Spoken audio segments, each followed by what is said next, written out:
T V Prasad നിർണായകമായ വിവരമാണ് ഇപ്പോൾ നമ്മൾ പുറത്തുവിടുന്നത്. ഇന്നലെ ടി വി പ്രസാദ് ബ്രേക്ക് ചെയ്ത വാർത്തയാണ്.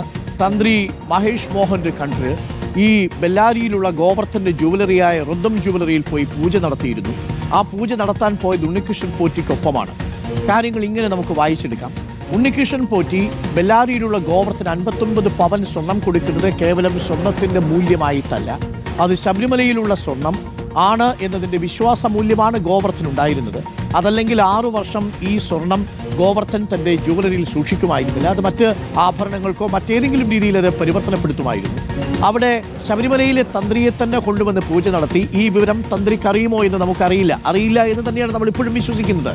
തന്ത്രി പറഞ്ഞ അറിവ് ഉണ്ണികൃഷ്ണൻ പോറ്റി റുദ്രം ജുവലറിയിൽ പൂജ നടത്താൻ ആവശ്യപ്പെട്ടു എന്ന് മാത്രമാണ്. പക്ഷേ പൂജ നടത്തുമ്പോഴും ശബരിമലയിൽ നിന്ന് മോഷ്ടിക്കപ്പെട്ട സ്വർണം റുദ്രം ജുവലറിയിൽ ഈ ഗോവർദ്ധന്റെ പക്കൽ ഉണ്ടായിരുന്നു എന്നുള്ളതാണ് ഇപ്പോൾ പുറത്തുവരുന്ന വിവരം. അപ്പോൾ ഇതൊരു വലിയ പ്ലാൻ ആയിരുന്നു. സ്വർണം മാത്രമല്ല, പാളി അതേപടിയല്ല കൊണ്ടുപോയത്. പാളിയിൽ നിന്ന് സ്വർണം ഒരുക്കി ശബരിമലയിലെ സ്വർണം എന്ന മട്ടിൽ ജുവലറിയിൽ വെച്ച് പൂജ നടത്തി വിശ്വാസമൂല്യം കൂട്ടി ഗോവർദ്ധൻ ബിസിനസ് നടത്തുകയായിരുന്നു എന്നാണോ മനസ്സിലാക്കേണ്ടത്? ഇതൊരു വലിയ ഗൂഢാലോചനയായി മാറുകയാണോ? പുതിയ കഥാപാത്രങ്ങൾ ഈ കഥയിലേക്ക് കടന്നു വരികയാണോ? ടി വി പ്രസാദ്,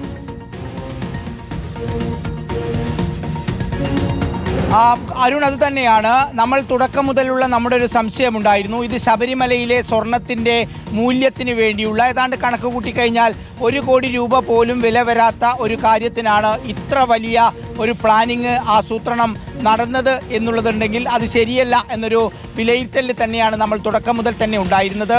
ഇത് വിറ്റിരിക്കുന്നത് ശബരിമലയിലെ അയ്യപ്പന്റെ വിശ്വാസമാണ്. ആ വിശ്വാസമാണ് കച്ചവടം ചെയ്തിരിക്കുന്നത് എന്നുള്ളതാണ് വ്യക്തമാകുന്നത്. ഈ ഉണ്ണികൃഷ്ണൻ പോറ്റി എന്നുള്ളത് സംസ്ഥാനത്ത് പുറത്തുള്ള ഒരു വലിയ ശൃംഖലയുടെ ഒരു കണ്ണിയാണ് എന്നുള്ളതാണ് ഈ അന്വേഷണം മുന്നോട്ട് പോകുമ്പോൾ മനസ്സിലാകുന്നത്. പോറ്റി പറയുന്നത് ശരിയാണെങ്കിൽ ഇതിലൊരു കൽപേഷ് ഉണ്ട്, ഇതിലൊരു നാഗേഷ് ഉണ്ട്. ഗോവർദ്ധനെ പ്രത്യേക അന്വേഷണ സംഘം കണ്ടെത്തിയിട്ടുണ്ട്. ഗോവർദ്ധന്റെ കയ്യിൽ നിന്നാണ് 2019 ശബരിമല അയ്യപ്പന്റെ നഷ്ടപ്പെട്ട സ്വർണം കണ്ടെത്തുന്നത്. അതിൽ അരുൺ പറഞ്ഞ പ്രധാനപ്പെട്ട ഒരു പോയിന്റ് ഉണ്ട്. ഇത് സാധാരണ സ്വർണമായിരുന്നുവെങ്കിൽ ഒരു ജ്വല്ലറി കടക്കാരന് എന്തിന് അത് 6 വർഷം സൂക്ഷിക്കണം എന്നുള്ളത്. ഇന്നലെ നമ്മൾ ഈ വാർത്ത പുറത്തു വരുന്ന സമയത്ത്, അതായത് തന്ത്രി അവിടെ പൂജയ്ക്കെത്തിയിരുന്നു എന്ന് പറയുന്ന സമയത്ത് തന്നെ ഒരു സംശയം നമ്മൾ പ്രകടിപ്പിച്ചിട്ടുണ്ടായിരുന്നു അരുൺ. അതായത് ശബരിമലയിലെ ഒരു സാധനം ഒരു സ്ഥലത്ത് കൊണ്ടുപോയിട്ടുണ്ടെങ്കിൽ അവിടെയുള്ള തന്ത്രി പൂജ ചെയ്താൽ മാത്രമേ അതിൻ്റെ ചൈതന്യം ഉണ്ടാകൂ എന്നൊരു വിശ്വാസം ഇതുമായി ബന്ധപ്പെട്ടവർക്കുണ്ട്. അതുകൊണ്ട് തന്നെ ആയിരിക്കണം ഒരുപക്ഷെ അവർ പോയിരുന്നത് എന്ന് നമ്മൾ ഇന്നലെ പറയുകയുണ്ടായി. അതിപ്പോൾ ഏതാണ്ട് സ്ഥിരീകരിക്കുകയാണ്. കാരണം പ്രത്യേക അന്വേഷണ സംഘം ആ സ്വർണം അവിടെ നിന്ന് കണ്ടെത്തിയതോടുകൂടി ഒരു കാര്യം വ്യക്തമാകുന്നു. ശബരിമലയിൽ നിന്ന് കടത്തിയ സ്വർണം തൻ്റെ ജ്വല്ലറിയിലോ അതല്ലെങ്കിൽ വീട്ടിലോ ഇത്രയും കാലം സൂക്ഷിച്ചിരിക്കാം എന്നുള്ളതാണ്.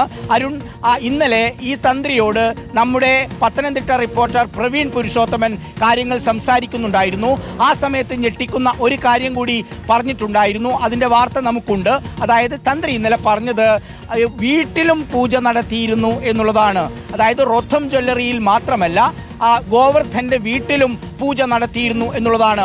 അങ്ങനെയെങ്കിൽ അരുൺ, നമ്മൾ സംശയിക്കേണ്ടത് ഈ സ്വർണം ഗോവർദ്ധന്റെ വീട്ടിലും ഉണ്ടായിരുന്നു എന്നുള്ളതാണ്. മറ്റൊരു സംശയമുള്ളത് അരുൺ, നമ്മൾ ഇന്നലെ അത് പറഞ്ഞിരുന്നു. അതായത് ഒരുപക്ഷെ ഇത് സ്വർണ്ണ രൂപത്തിലാണോ എന്നുള്ളതാണ്. ഇപ്പോൾ പ്രത്യേക അന്വേഷണ സംഘത്തിൽ നിന്ന് നമുക്ക് കിട്ടിയ വിവരം ഹരി ബ്രേക്ക് ചെയ്യുന്നത് അത് സ്വർണ്ണക്കട്ടിയായിട്ടാണ് എന്നുള്ളതാണ്. അതല്ല ദ്വാരപാലക വിഗ്രഹത്തിന്റെ പാളിയായിട്ടാണോ, അതല്ല കട്ടിലയുടെ പാളിയായിട്ടാണോ വീട്ടിലോ ജ്വല്ലറിയിലോ ഗോവർദ്ധൻ സൂക്ഷിച്ചിരുന്നത് എന്നുള്ളതാണ്. അത് സ്വർണത്തിന്റെ 10 മടങ്ങ് വില വരുന്ന അയ്യപ്പന്റെ സ്വത്താണ് എന്നതാണ് അതിനെ ഏറ്റവും പ്രത്യേകതയുള്ളതാക്കുന്നത്. ആ സ്വത്ത് അടിച്ചു മാറ്റുന്നതിന് വേണ്ടിയാണ് കേരളത്തിന് പുറത്തുള്ള ഈ സംഘം ഉണ്ണികൃഷ്ണൻ പോറ്റിയെ ഉപയോഗിച്ചത്. ഉണ്ണികൃഷ്ണൻ പോറ്റിയുടെ വലയിൽ ഒരുപക്ഷെ ദേവസ്വം ബോർഡും അന്നത്തെ മുരാരി ബാബു നേതൃത്വം നൽകുന്ന ഉദ്യോഗസ്ഥ സംഘവും വീണുപോയോ എന്നുള്ള സംശയമാണ് പ്രധാനമായും ഉയരുന്നത്. അന്ന് തന്ത്രി ജ്വല്ലറിയിൽ പോയി പൂജ നടത്തി 2023 ജൂലൈ 3-ാം തീയതി എന്ന് സ്ഥിരീകരിക്കുന്നു. വീട്ടിലും പോയിരുന്നു എന്ന് പറയുന്നു. പോയത് ഉണ്ണികൃഷ്ണൻ പോറ്റിയുടെ കൂടെയാണെന്നും പറയുന്നു. പോയത് തന്ത്രി അറിഞ്ഞിട്ടാണെന്ന് നമ്മൾ പറയുന്നതേ ഇല്ല. അങ്ങനെ ഒരു സംശയവും നമ്മൾക്കില്ല. പക്ഷേ തന്ത്രി അവിടെ എത്തിയിരുന്നു. തന്ത്രിയെ അവിടെ കൊണ്ടുവരാനുള്ള ഗൂഢമായ നീക്കം ഗോവർദ്ധനുണ്ടായിരിക്കാം. കാരണം അയ്യപ്പന്റെ ചൈതന്യം അവരുടെ ജ്വല്ലറിയിലും വീട്ടിലും ഉണ്ട് എന്നുള്ളത് കൊണ്ടാണ് ശബരിമലയിലെ തന്ത്രിയെ തന്നെ അവിടെ എത്തിക്കുന്നത്.